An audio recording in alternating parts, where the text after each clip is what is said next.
আসসালামু আলাইকুম রাহমাতুল্লাহ। প্রিয় দর্শক, আমার হাতের মধ্যে দেখুন আছে কিছু ডুমুর, আর এই ডুমুরের অনেক ঔষধি গুণাগুণ আছে। এর মধ্যে থেকে একটা ঔষধি গুণ আজকে আমরা করে কইতেছি, একটু মনোযোগ দিয়ে শুনুন। এই ডুমুরের মধ্যে যে কষ থাকে বা ল্যাটেক্স থাকে, এই কষ বা ল্যাটেক্সে ফাইসিন নামক এনজাইম থাকে, যা বহু ঔষধি গুণে ভরপুর।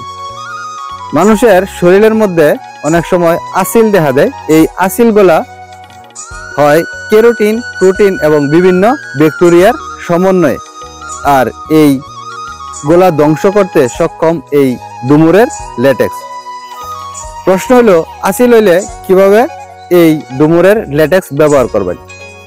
ডুমুরের ল্যাটেক্স দিবেন, তুলি দিয়া এই আসিলের উপরে ভালোভাবে গইসা দিবেন এবং গস কাপড় বা সুতি কাপড় দিয়া ভালো করে মুড়ায়া বান্ধা রাখবেন। দিনে 2-3 বার এরকম এই ডুমুরের ল্যাটেক্সটা ব্যবহার করবেন। এতে করে আসিলের গঠনতন্ত্র দুর্বল হইয়া আস্তে আস্তে শরীরের চামড়ার সাথে মিশা যাব। তবে সাবধান, এই ডুমুরের ল্যাটেক্স ব্যবহার করতে গিয়া শরীরের ওই আসিলের জায়গা বাদ দিয়া অন্য জায়গায় যাতে না লাগে, লাগলে বিভিন্ন ধরনের র্যাশ হইবার পারে।